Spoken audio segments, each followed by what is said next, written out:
Mala, so we'll be making the breakout rooms. I'm going to be there. Okay, now. Introduction. I'm going to be there. Timekeeper. Tanuj. Sanjay. Okay, Mala. Then good luck. Okay. Okay. We need to play the video, right? No, Mala. Don't put the video. It's the English medium, no. Okay. Okay. We'll Don't put need it to after. put the English video also? Don't, Mala. Don't. Okay.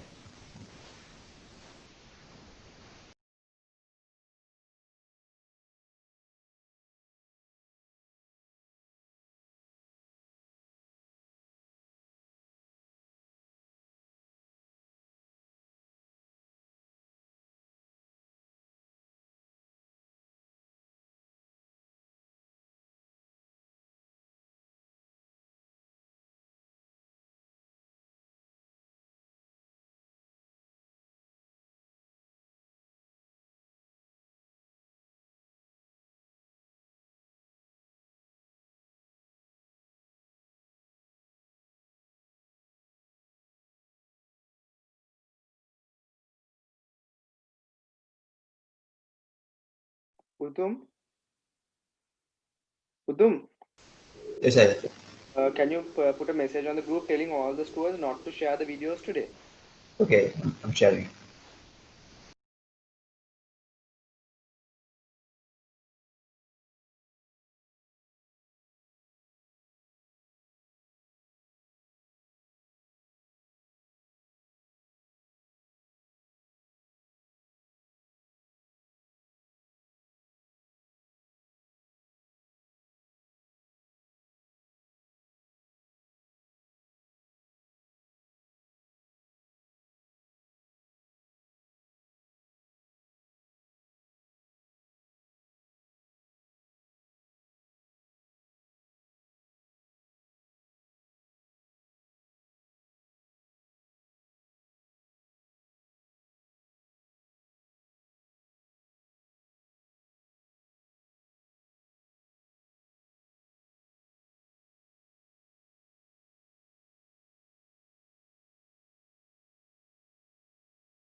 Udum, then you're the host. I'll be leaving.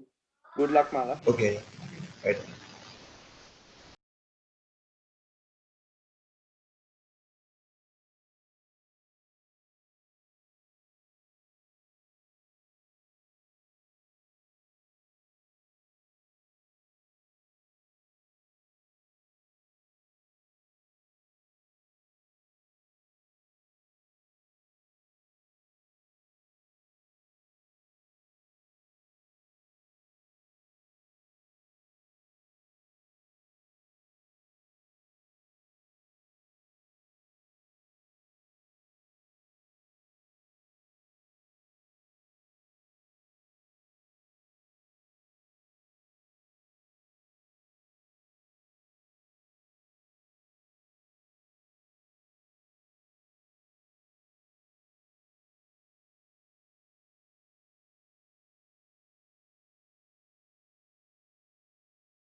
Hello?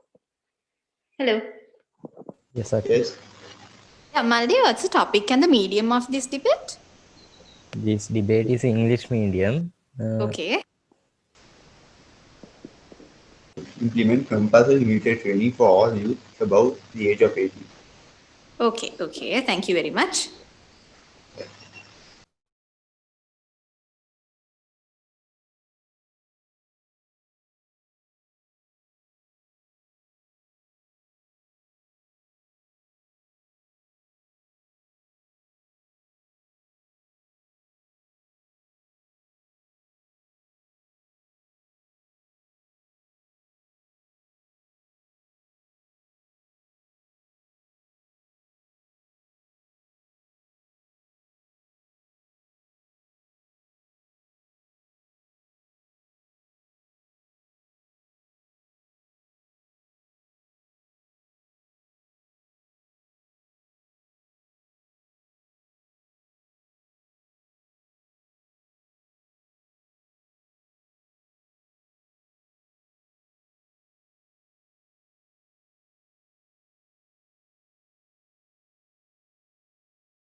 Excuse me. Is Anjali a judge? Yes, she's a judge. But the Rosa says it's Devanmini Vikramatne. No, today Anjali, judges are Hiruni, Mrs. Sampath, and Miss Anjali. Ah, okay, yes. My bad. So can I get the occupation? Miss Anjali, hello. Hello, yeah, I'm here. I'll drop a text. I'll drop a text in the group. Okay. Thank you.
St. Joseph's Girls' School are all present.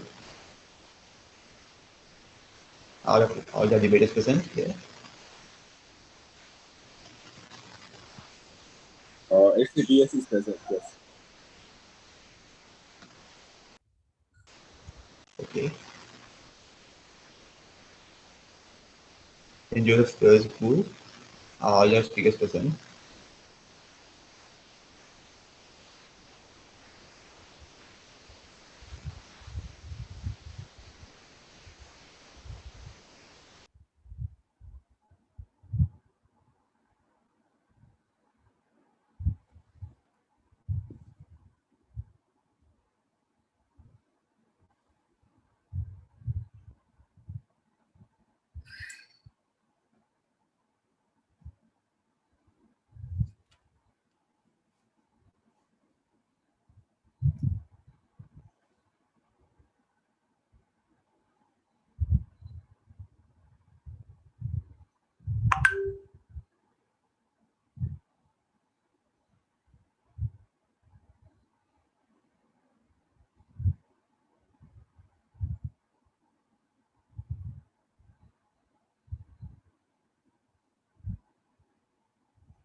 A very good afternoon to all of you.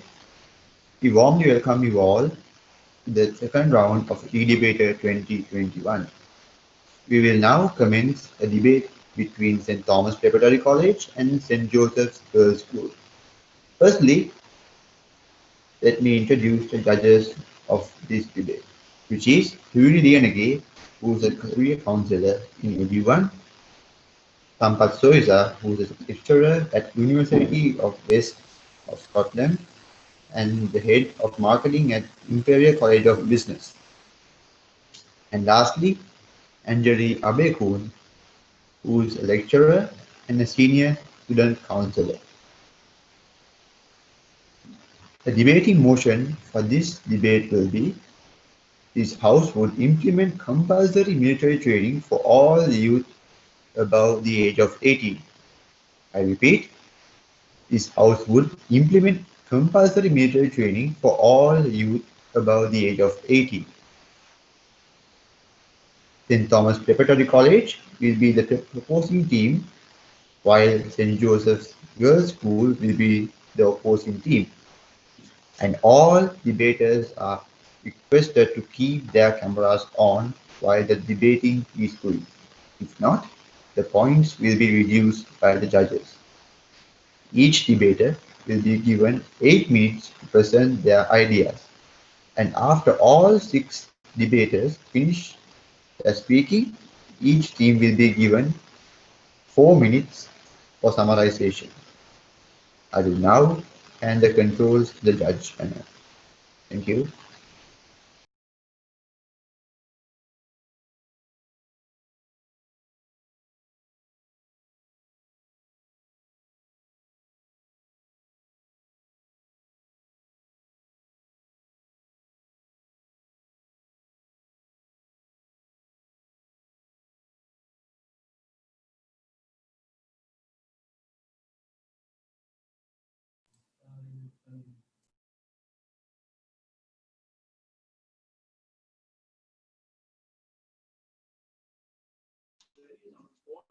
The first speaker can proceed.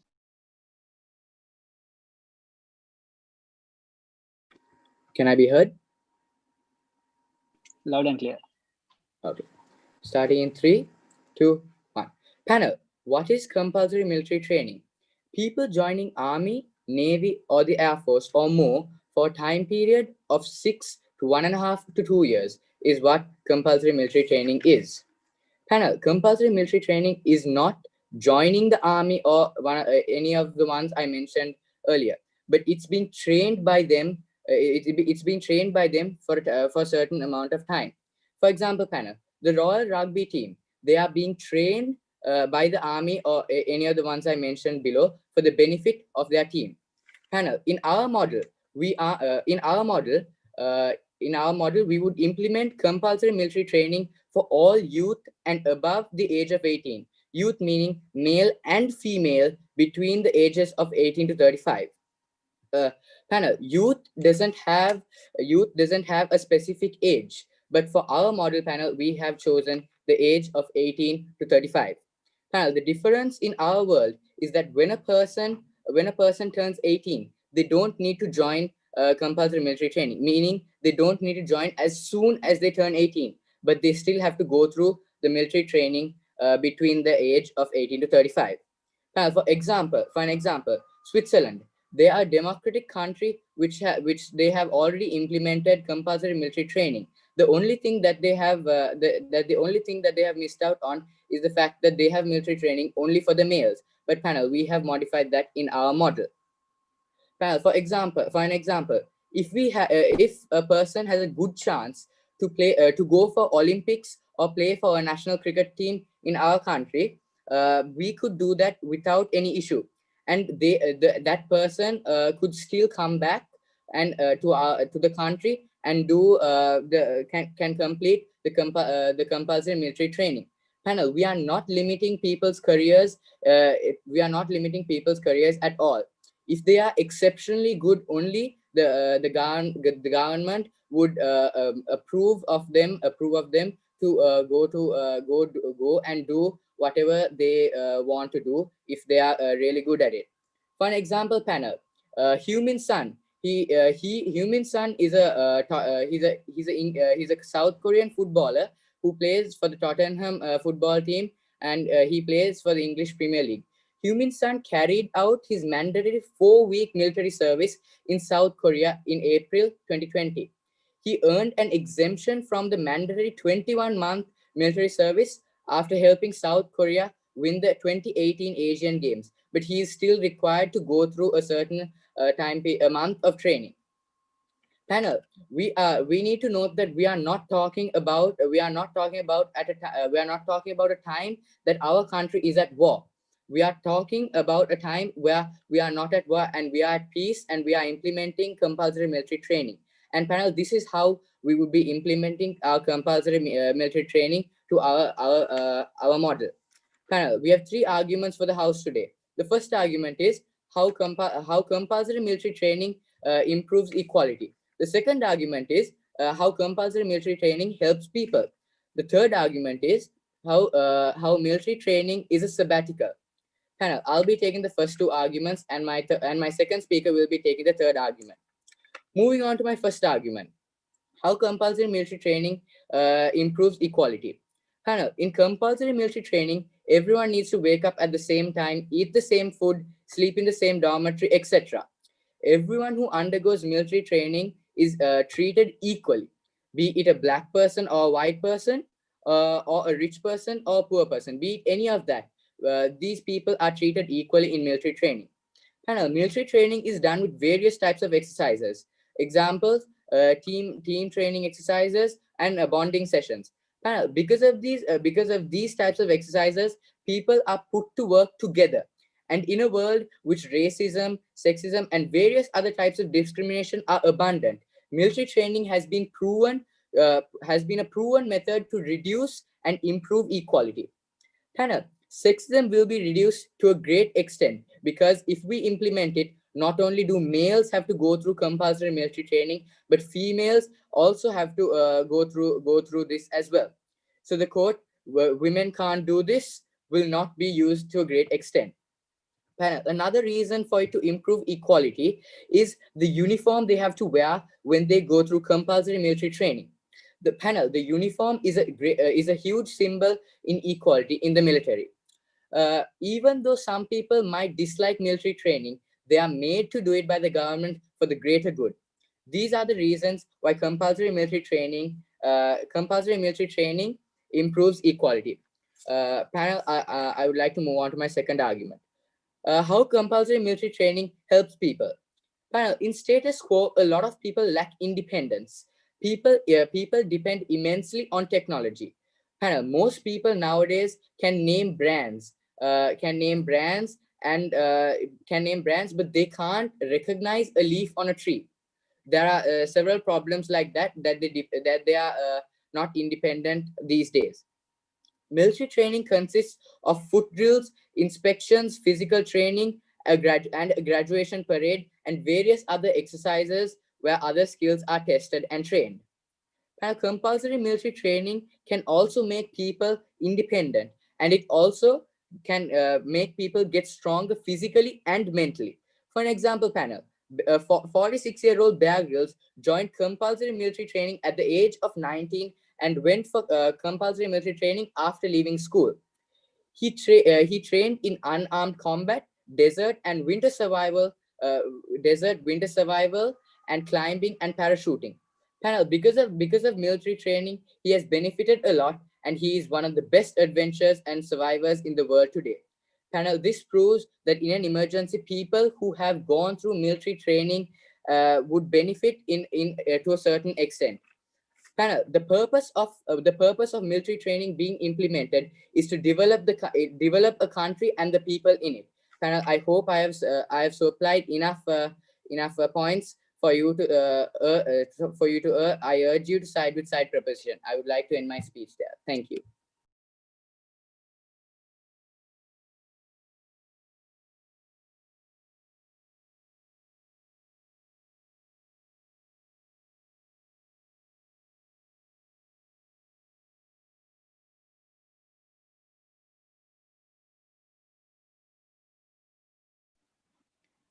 Yes, the next speaker. If you're ready, you can proceed.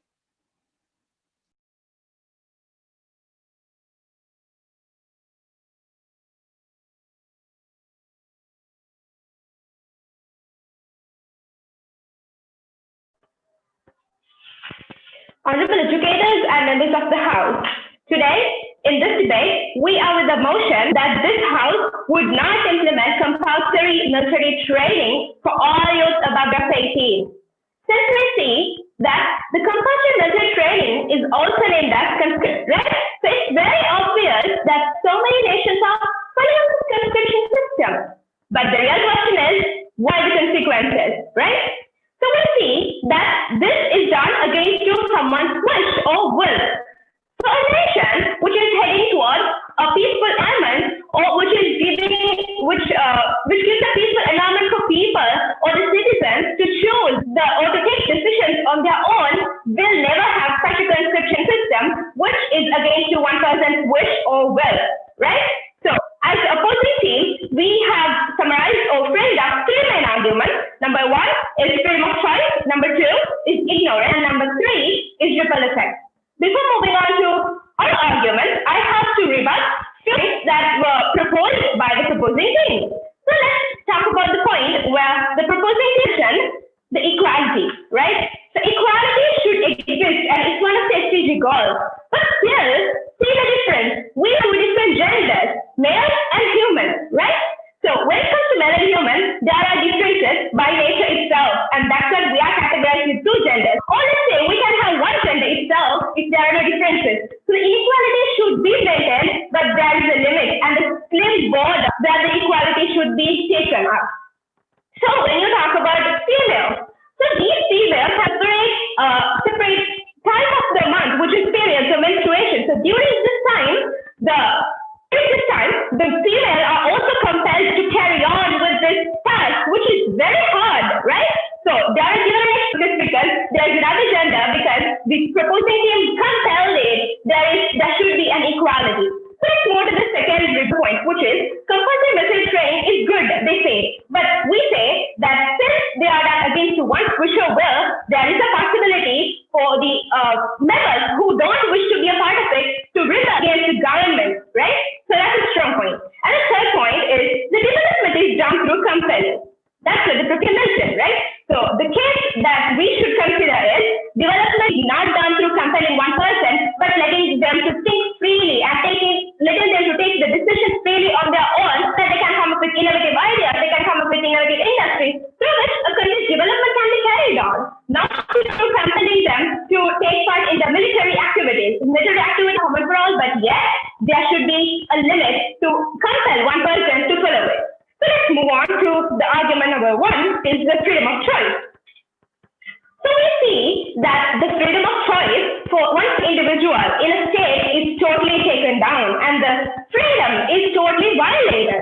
One citizen's freedom to take decisions to carry on their future path, so it can be the decision-making ability is totally in the hands of the government. What rights government has to control one person's individual? That's my question. So, replacing books with guns. Although it is said that we can go from 18 to 35 period any time, yet we see that the period of 18 years is where one takes their decision to choose their career path, to develop their mentality. That is the flexible period where you can cultivate good things. But when you try to do something compelling, when you try to compel them to be a disciplined citizen, that's not discipline. What you practice in the military arena is obedience. They're scared of the punishment that could be given to them. So they are being obedient. So just imagine they come out of society. They come out of the society after taking all these training, and once up, they can be free and they can do whatever they want. They don't want to be scared of anything. They are very strong and they can rebel anytime at their own level. Yeah? So the freedom of choice, when we talk about it, the main part is and the goals of an individual can be redirected or demolished, or it can even be redirected, because we see that because of the training and everything, one person really wants to get rid of this and have a peaceful life. So that situation is the only thing that cultivated and not to be a disciplined person or not to have innovation, not to carry on new industries. Instead, they think, or the certain person thinks that they need freedom to think on their own. So their creativity is limited to a point where there are no inventions, there are no new industries to be taken on for the development or for the benefit of countries or one nation. So the way of self-improvement is also limited, because we see that one person or the commander is taking the decision and doing all these things so that the person can be well disciplined or follow the rules and regulations. So why not they practice it in school? We already practice it, yeah? So we already practice it in school as certain activities. So why do we need a separate military training? Why spend money unnecessarily? So, about the health conditions. The health conditions of one person is not taken into consideration, mainly because we see, let's move on to the argument number 10 that already discussed in argument number 2. The main point is ensuring medical safety. let's see, you are comparing it to each and every individual, right? So what do you think of the asthma person or the person who is having severe medical conditions? Are they taken into consideration? The flat feet or heart conditions. So these people are being oppressed and suppressed to do something that they like. So if you ask someone to do what they don't like, there is a possibility that they can go worse and their medical health can go worse. And are you going to spend Right. in separate way to the hospitals again? PY, And ignoring the fact. Sorry? PY, I have a question. Sorry, let me please. So then again, we as government ignore the fact of self-confidence of one person. Self-confidence plays a major role. So when you put everyone together, when you take everyone as an equal person, there can be some person who has practiced athlete, who has been into gym and all these physical fitness active from the beginning of their life. But then again, when you put everyone together and when you give the same task for each and every one of us, there can be a problem with self-confidence. One may feel down because they can't go to the level of another person. So equality can never be maintained as soon as we have. So as long as this human differentiation exists. So we see that the government is ignoring that the rural areas can also be developed with the money that they are trying to invest in the military arena. So why investing on something which is not that necessary for the government? Because we need to ensure the safety, of course, but then again, we need to ensure the survival possibility of one person. You're doing it without their permission and their life is at risk. So we see that these people, the ones who want to impose this or propose to have a military training as compulsory, not now please. They forget the idea of how these rural areas can be developed with the money that can be invested on it. So they're pouring for no reason. They're pouring the financial aid into something which has no use after all, because all things that are practiced can also be practiced in schools. Why do we allocate a separate arena for the military training? So the military is spending a rise and then the education level falls. As we already see, there can be lots and lots of side effects, because we see that the college entrance is reduced to a point where you can never enter college.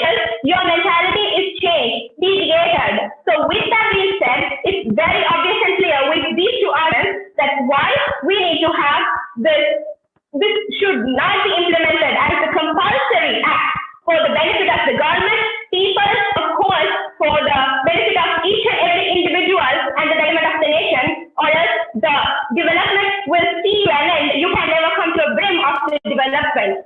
Over to you, the opponent member.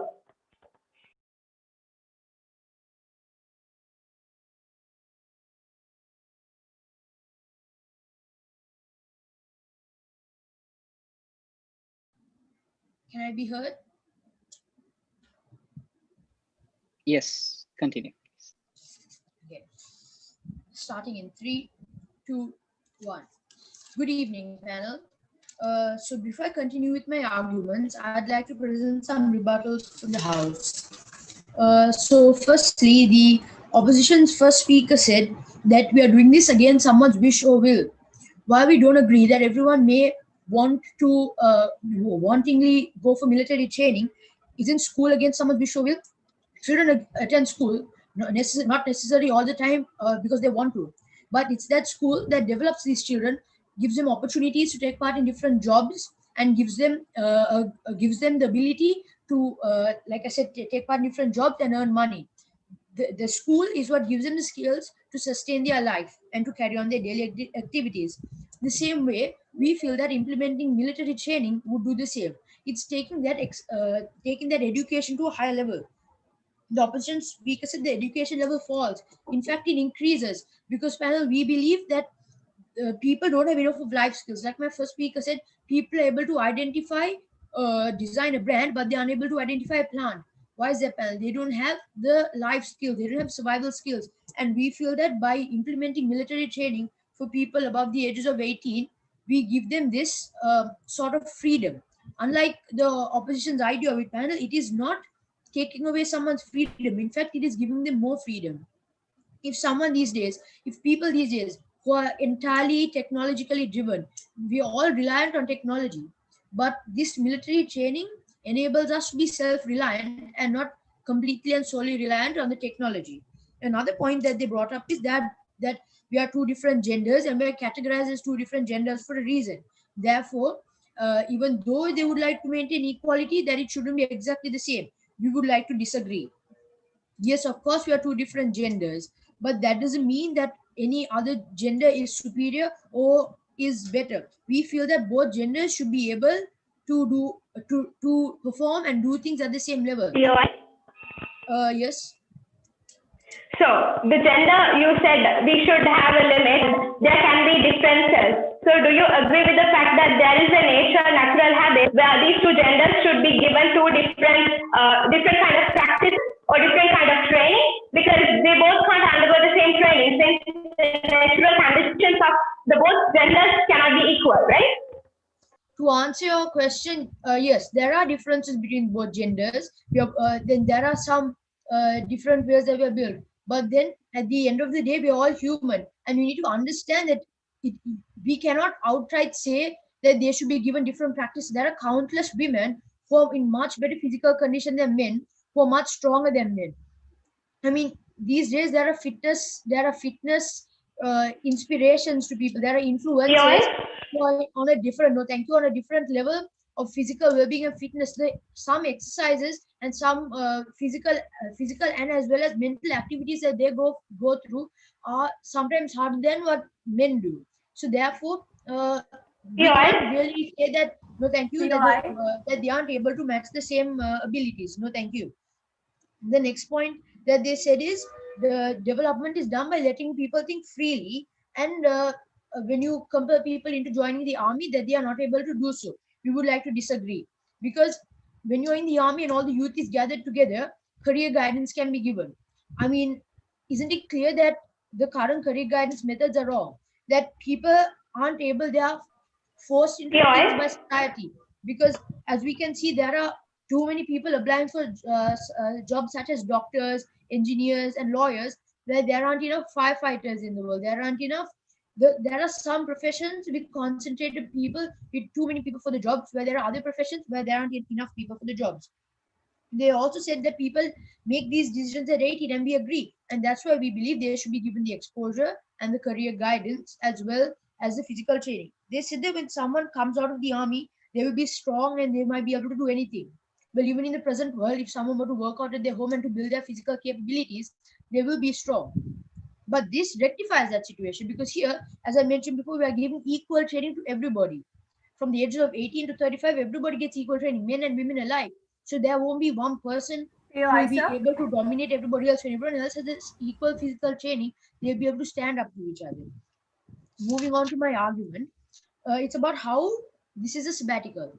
So I'm sure you have heard of burnout and other instances where people constantly attend school for 12 years and then they do some higher studies and some courses, and it might be external. But whereas when you have a sabbatical, when you have an area where you're able to go out of your comfort zone, take a break from what you're doing, but it's not like a vacation. You're able to develop other skills, go out of your comfort zone. It broadens your range of abilities and talents, which gives you much more career choices for the future.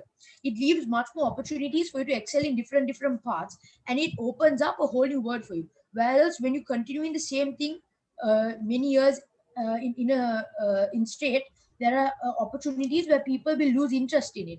There are chances where, I mean, in status quo panel, you see many people going to their work and coming back, and they are fed up. People don't like what they do. And we believe that when you're given this exposure, when you're given this sabbatical, it gives you time to think, it gives you time to reflect, and in that time you're also able to develop your own personal skills. You're also able to harness your abilities, and you're able to grow a wider range. Therefore, even if you initially pick something you don't like, if you find it bored, that's completely fine. You can move on to something else, because you have that other skill. If you were just to go straight away from your advanced levels to university, study there, and follow the same thing without a break, without this sabbatical panel, then you'd be fed up, you'd be burnt out, you'd be tired, and in the end, you wouldn't like what you're doing. But here, when you broaden your range and when you're given proper career guidance, when it isn't just society telling you to take part in one job or the other, when you have a whole opportunity of jobs to take part in, if you don't like that job, you move to the other one, and you make a living out of it. This, we believe these skills help you learn how to make a living out of your interests. It helps you be able to sustain yourself in the paths that you like to. Yes. Sorry, you mentioned that people something against to their wish or like dislike something they do as a career, right? According to the career guidance that's given by the army or the commander or whatever that is in the military, they can get a proper idea about the career guidance. Is that what you mentioned? No, it doesn't necessarily have to be career guidance given from the army, the army command or anything. There are many other government officials that this opens up what it basically is youth gathered in one place. It's 18 to 35 people, everybody gathered in one place. It's the whole 18 to 35 people gathered there. So that way, when you give people advice, it hits everybody. It's more effective rather than going and teaching small groups of people this. And it doesn't necessarily have to be the commander of the army. It can be any government official, even some successful people, business people, influencers. It doesn't really matter. And on that note, panel, I urge you to side with side proposition and would like to end my speech. Thank you.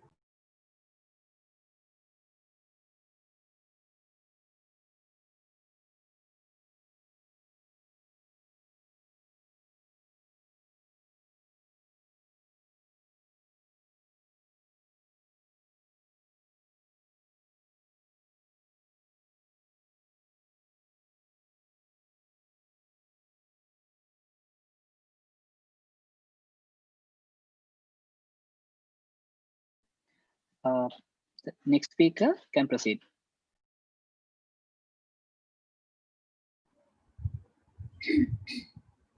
Honorable educators and members of the House, I would start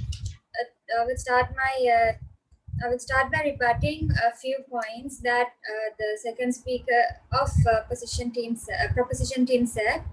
He mentioned that these days a lot of people are reliant on technical devices, and going to the military would help us to become self-reliant. But this is the 21st century, and I think this house believes that the necessity of technical improvement is important rather than human training, because if you take some of the great military services in the world, they are sort of mostly based on technical devices, and I think it would be important rather than mainly focusing on the physically training. I think it would be, this house believes that it would be important to focus on the technical improvement too. With that being said, I would like to move on to my arguments. Two of the arguments were elaborated by our team leader, and I would like to continue that, which is the freedom of choice. And we all have rights, and every human in this country and every human in the world have rights, and we should respect them. So does the government. So the government has no right to take decisions on behalf of the citizen. By doing so, by implementing this compulsory military training for the youth of above 18, they are taking our right to choose what path we like to choose what path we like to go on, the path we desire on, the path we are passionate on. But instead, we just have, because since it's compulsory, we have to go and train for 6 years or something. And I think it's really, this house thinks that it's really fair if this is not compulsory. And the people also have feelings and emotions, and this there are many strict disciplinary actions in the military services, and this might cause the citizens to become rebellious, because it's not later. This may give an emotional imbalance to the citizens, and since it's the youth, and discipline cannot never be cultivated through punishments and actions. It can but it can be cultivated through love and compassion. So why do we need this compulsory military training? UI. Also, I would like to say, when people are in the military training, the government pays them. But without why is the government spending on them without spending it on a more important reason? Like, first of all, like if you take for an example later, if you take an example in Sri Lanka, there are more important things than to make you appear citizens physically healthy and disciplined. There are more things we can focus on. Like there are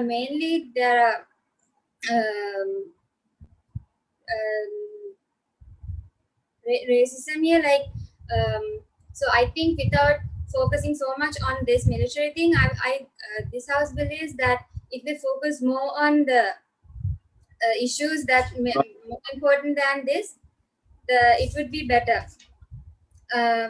And by like I said before, without paying the soldiers, by paying the soldiers, it just the incomes are reduced because they just have to pay them since they are in the training, and more of the expenses will be expanded in, and it is not a good thing for our country's economy.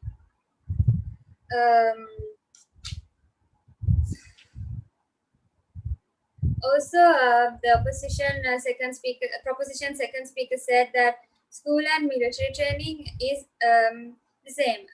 In my point of view, it's totally different. And if the school and the military training was the same, would you like to go to some hardworking and do the same thing over and over again for many years? I don't think so. So I think making this house believes that making this training compulsory is not healthy. UI? Yes.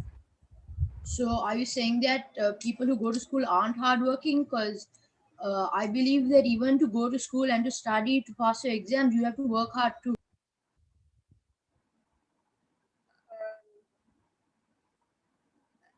It's not that hard work. Like studying and writing exams is not hard work, but things we have to do in the military training, they're hard work. Like if you have seen and stuff, it's more hard, and it will actually cause you some kind of an emotional imbalance and stuff. So I think if it's a smart work to go to school and doing activities and stuff on school, and rather than going to the military training.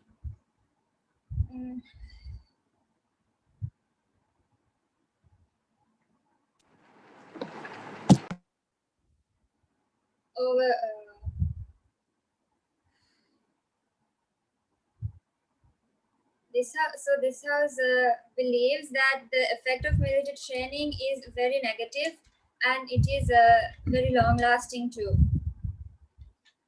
Over to the next speaker.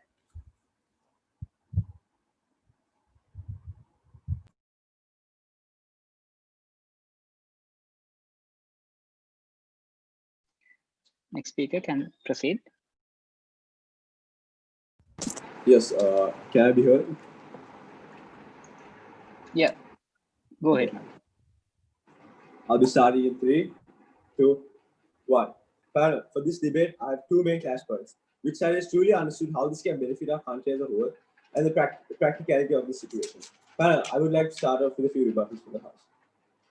The second speaker quoted that military causes emotional imbalance and stuff. I didn't know what stuff means. Panel, we didn't get what that sentence was. And first speaker said that they can come up with their ideas and be free. Whereas my second speaker also said that, they are not locked up per se, they are free. There is a time limit from 18 to 35 where they can do whatever they want, but just 6 months of their time to train for Sri Lanka or whatever country that is for the benefit of the country, right?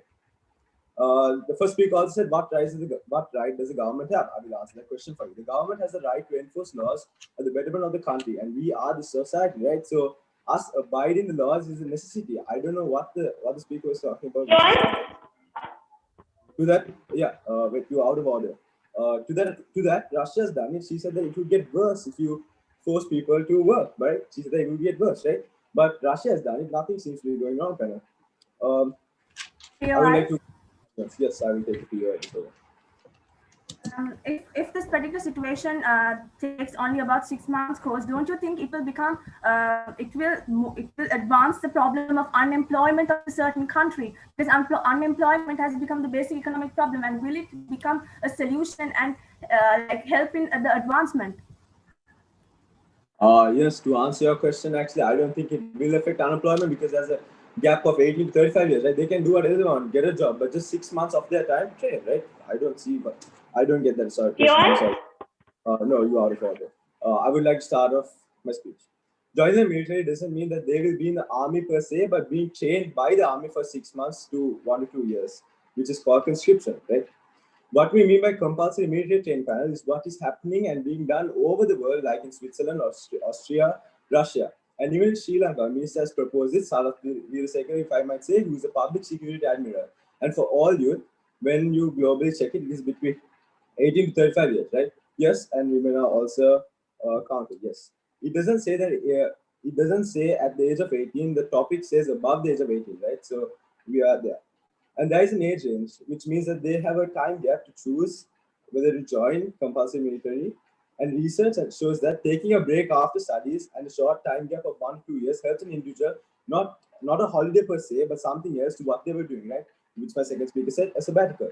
They have time to think, time to develop, and other skills, right? Like my first speaker said, that racism will stop in a way. Yes, panel, it will. Why? Because panel, just imagine this, right? Let's say in the US Army, right? There's the white American and a black American, right?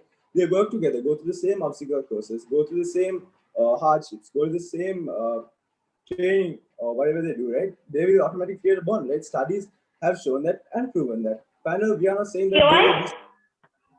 Yes, go on. I'm sorry. So you say that Black American and white American work together and they maintain equality. But again, they practice discipline inside, and when they come out, why did they kill innocent Americans on the road itself? Didn't they practice outside? Don't they practice the equality outside? It's about the recent thing that happened in USA, about George Floyd. Answer your question, panel, to answer that question, whether it happens outside or not, military training will help it happen further, right? Panel, I don't see I don't see the point of these questions, right? Panel, they can be park rangers, protect wildlife, right? We need that. Firefighters, they aren't in demand. We need people like that. They will be assigned jobs like that, right? Build buildings for communities. So if we really look at it, panel, it is a service for the country. And if this is the case, corporate sectors will definitely contribute. So we really don't see how it is costly, just like second speaker said. Because the government won't be spending all their money on it. It's just a Sri Lankan mind that said, well, they think, government is spending all their money, right?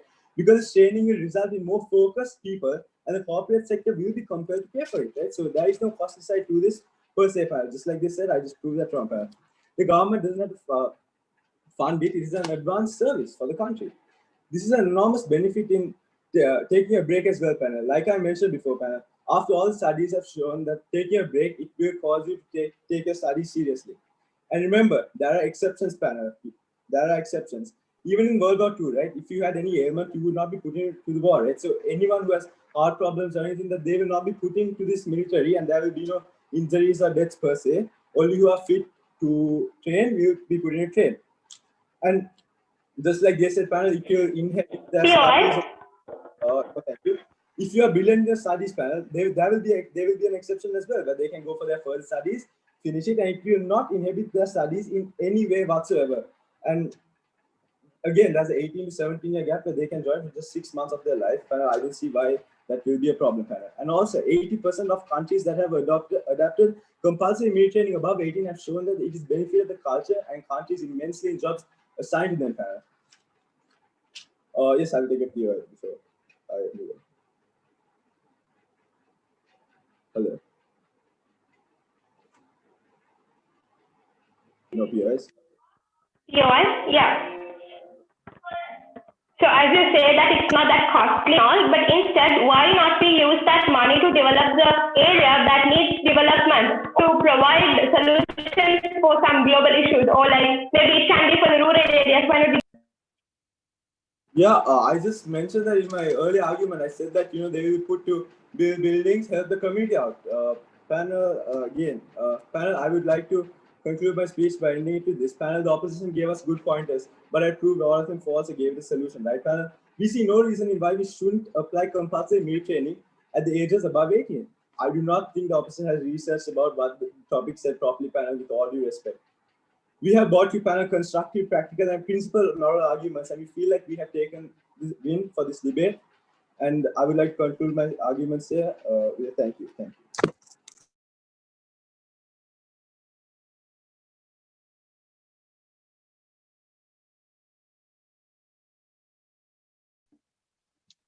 The next speaker can proceed.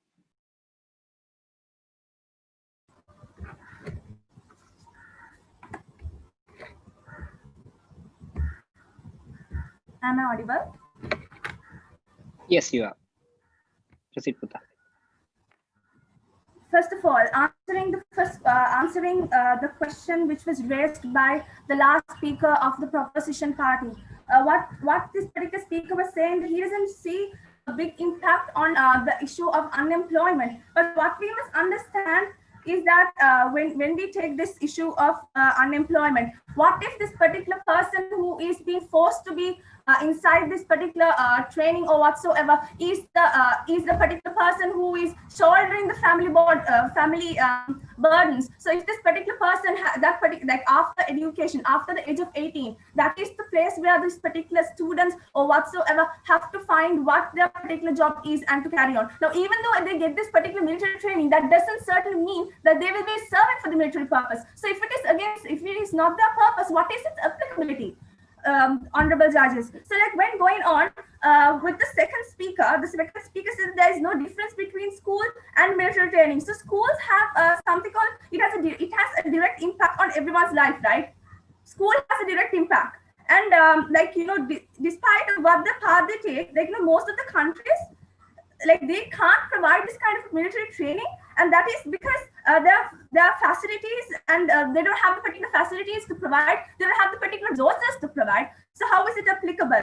And in order to justify it, what I will go on is with the economical issue. So when you take the economical issue, we see this problem called scarcity. Scarcity is a basic problem in economics, and which is faced by each and every individual in each and every society. Even Bill Gates faced scarcity when it comes, and even the people who are facing poverty. So in order to overcome these kind of situations, is it right to utilize their resources and whatnot? They are valuable that on something which might or might not be fruitful. It is fruitful, yes, into a certain extent, but being compulsory has been proven that it is not fruitful, ladies and gentlemen. So we're carrying on to have this particular proof. What I would like to say is, you see South Korea, which we see that people have been rebelling against their governments, and that was because they were given this particular training by force.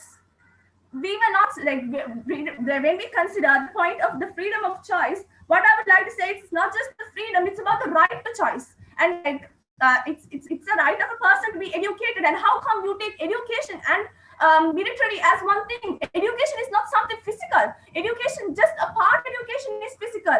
And education includes academics, about the social skills and whatnot. And how come you make both these two similar? This is something basically out of the topic, ladies and gentlemen. And this argument is really, really fruitless. And it is something. Yes. Yes, you said that it is forced onto them, but it's between a time gap of 18 to 35, which means they have like a 18-year gap. Do you still think that is forcing them when they have a choice to choose whichever year to join? Sorry, could you repeat the question in brief? Yeah, sure. So they have a time gap from 18 to 35 years, right? And that's like an 18 to 17-year gap there. Do you still think that it is forced on them when they have the time gap to choose whenever they want, just 6 months of their lives? Okay, so answering your question, this is the thing. 18 to 35 years, that's youth. They are not kids to be spoon-feeded and said what is to be done and what is not to be done. They can't be hammered and tell children this.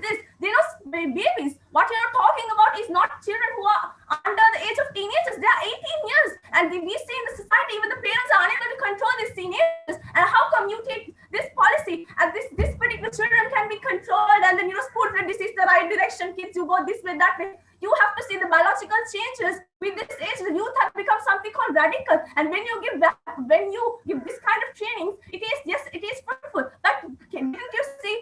If you take it within frame of Sri Lanka, the best example which I would like to share with you is the LTTE attacks. So when you take the LTTE attacks, didn't you see the government was providing these trainings for whatnot, like most of the individuals, and we saw how those people got out of this. And they got the weapons at your hands, and then they got together with this terrorism and whatnot. Right. So this, yes. Yes. So you're mainly talking about Sri Lanka, right? When we talked about a broad span of globally, right? So are you saying that all the other countries that are doing it is wrong and they're forcing the people to do it? Are you saying what every other country is doing is wrong? Sorry. Yeah. Can you hear me now? Yes. Yeah, you're talking about Sri Lanka, right? When we bought you a broad span of globally, right? So you say it's wrong for Sri Lanka. Are you saying that it's bad? It's wrong that all the other countries are doing it? Look, this is the thing. Now, whatever you all was talking about was about assumptions on only particular applicabilities. They were just practical aspects which could be be practical in those particular areas, and it might not be generalized. So now why cannot this particular speaker come up with a small example just to show you what is happening on global? This is just something global, and we just took one particular example. So I even included this point about the South Korea rebels, right? So this is something which is going on globally, and we're talking about a global issue. So why?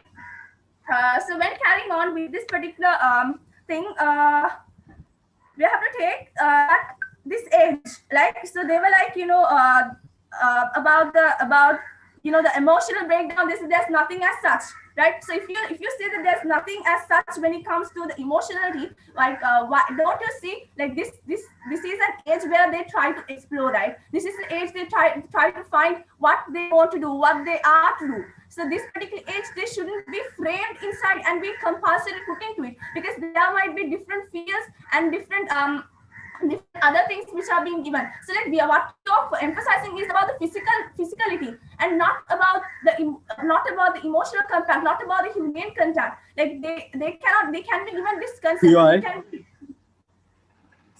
They can be made physically stable. They can be but still, can you prove that it is due to this particular thing? So it's about this application. This is about the facilities. When you go on with the facilities and the resources of the country, with this issue of scarcity. So like when going on with that, you can see, like if you start taking each and every individual and been training, so you think about space area, right? Like for an example, if you take the country India, you think about the economy. You think you just take for an example, this the majority are suffering with lack of infrastructure, right? So with having such a condition, the only thing of the government is not about military, right? So like this is out of box. So like when we were talking, they was like it is not basically just about military, but this training concept, the basic sense of this concept can be justified with other whatnot. So like to make them much more to understand the discipline and order and whatnot, they could be given a proper vocational training, such as good counseling, good advising and whatnot. So like it's not just that thing that you have to be having this physicality itself. So this physical inequality can also be taken, because biologically woman and man is not the same, and even man and man the same, it can't be the same, right? So like when they are to thank you. Over to you.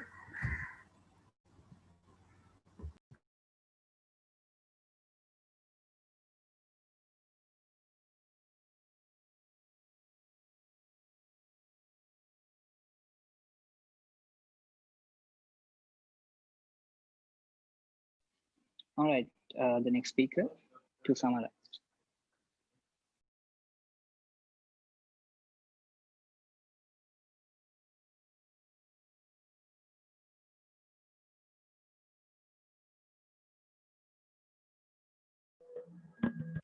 honorable educators and members of the House, we see that we have opposed the topic which was why this should be implemented. We opposed it very clearly with three main arguments, and we have nailed the point why this compulsory military training should not be implemented. Because we see that we have proved with the arguments, right? Freedom of choice. Mainly that's a basic right a human should have.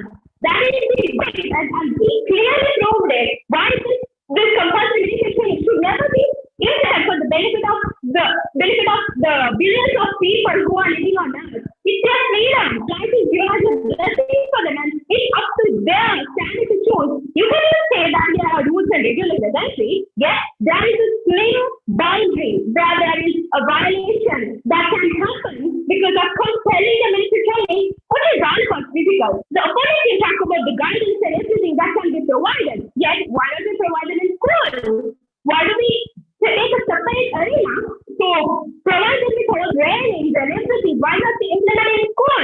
The school is a basic concept that everyone should know. Of course, school is compulsory, but that compulsory has too many benefits, and this military has no benefit at all, we see. And talking about the facilities that provide equally, about the first argument that the proposing team proposed, equality. Do you think you can provide all the facilities equally to the equal to each and everyone? So if you can't provide it, quality is already cut down, because we have proved that the equal resources and facilities can never be provided. So we also proven that the teachers can be removed from the school itself, and we don't need another platform, or we don't need another practicing arena called training to practice all these divisions to be taken away. We just focus on basic improvements that should be done in our country, and we clearly proved it with the ripple effect that we opposed, the third opposing point, and also we proved it with the ignorance of the government. How the government is ignoring the basic facts that should be developed, instead of pouring all the money into the military in vain.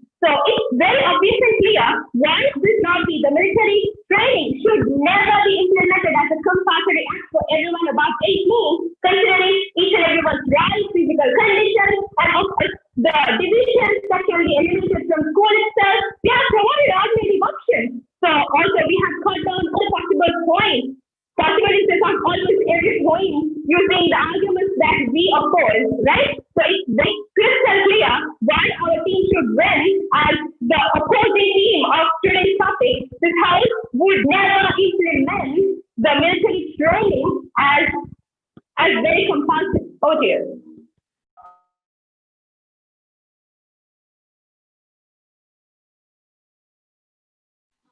Okay, the next speaker, you can summarize.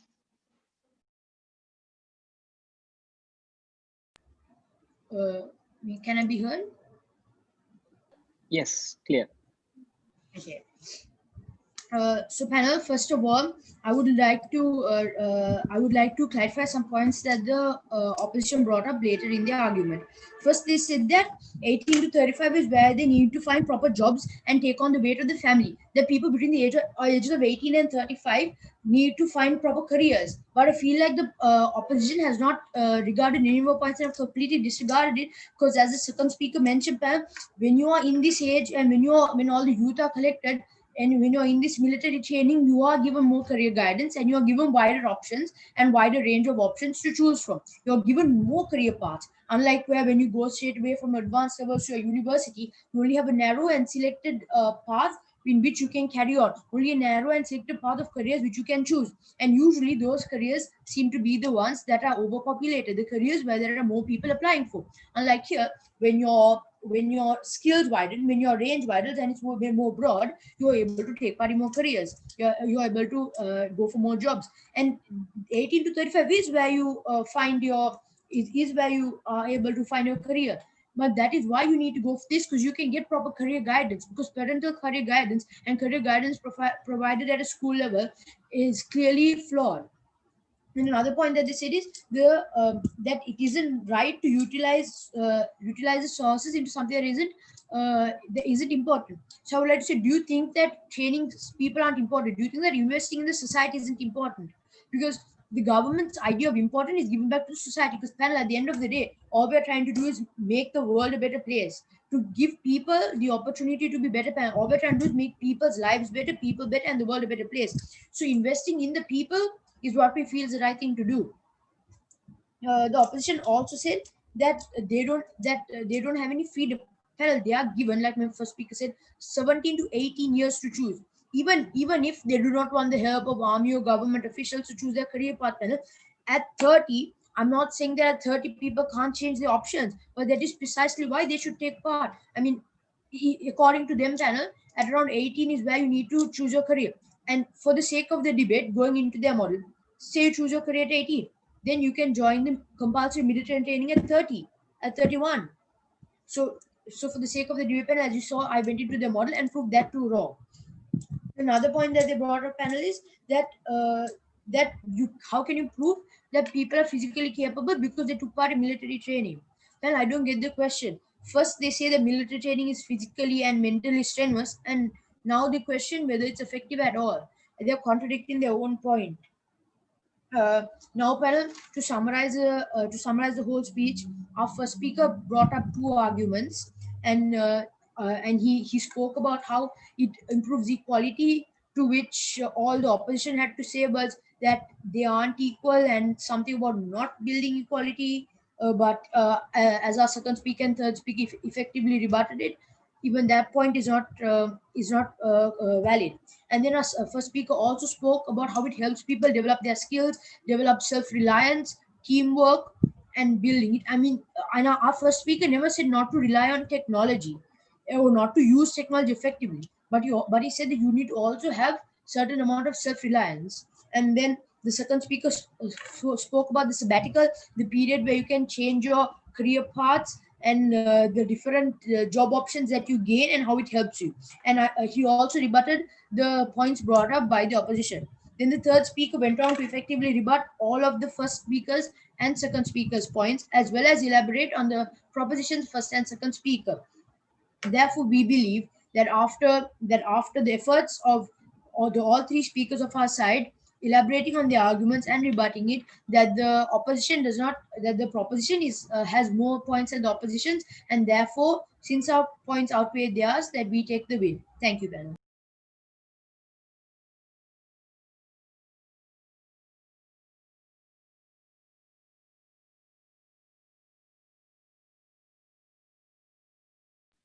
Can we move to a breakout room, please? The three judges. Yes, yes.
All right. So, dear students, we do have a decision.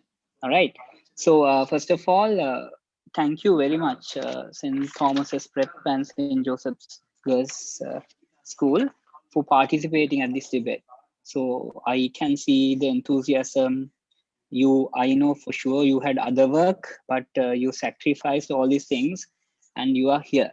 So that is one good thing that we see throughout. So you're in I think this is a second quarterfinals, right?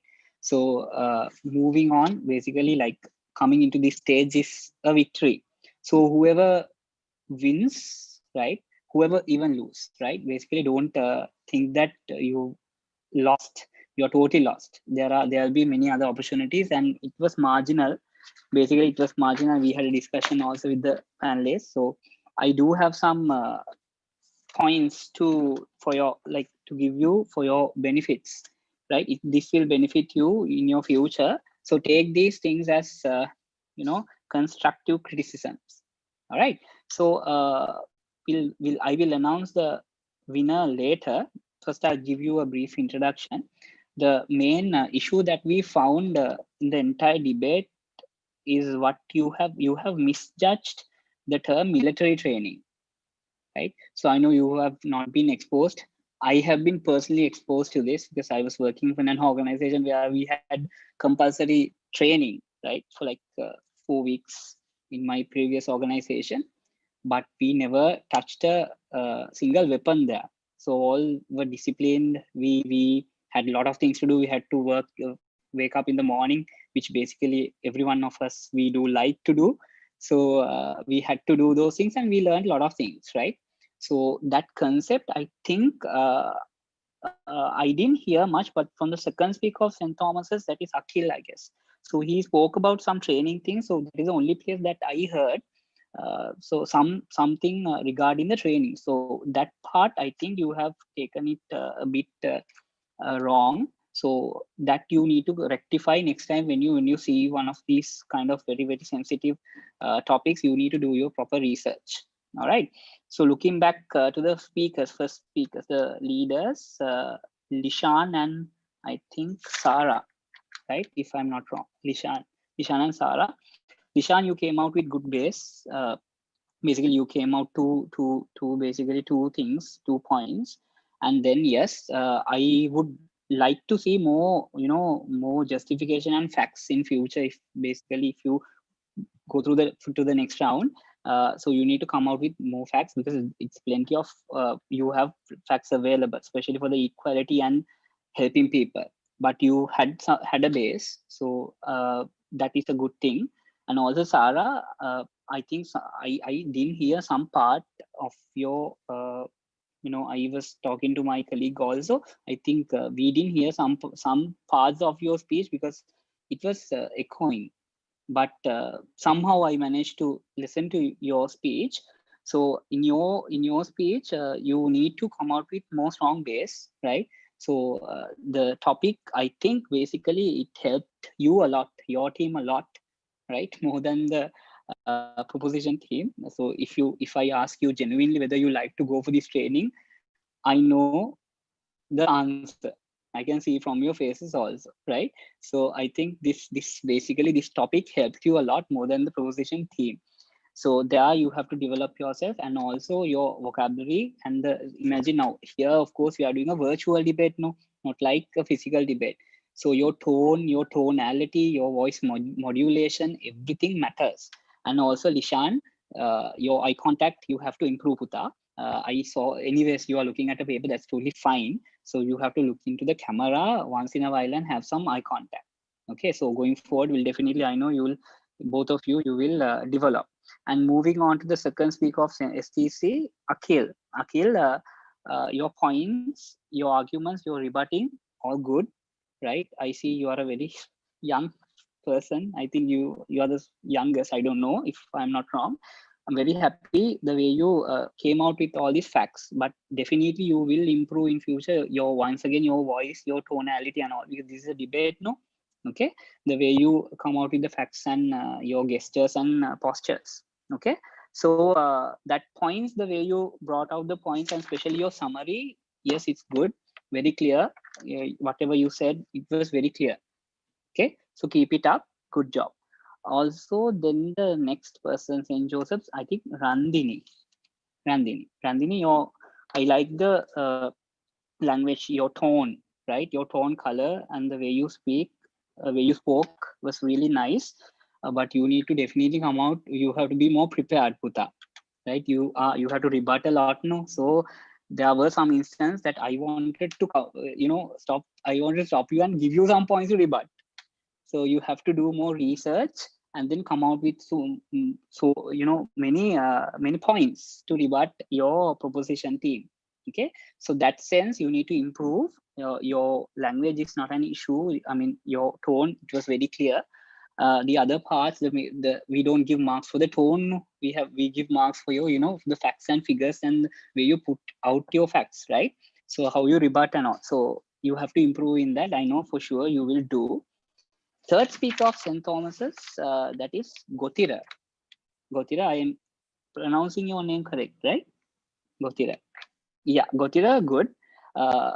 Your gestures and your basically your movements and all, it's good.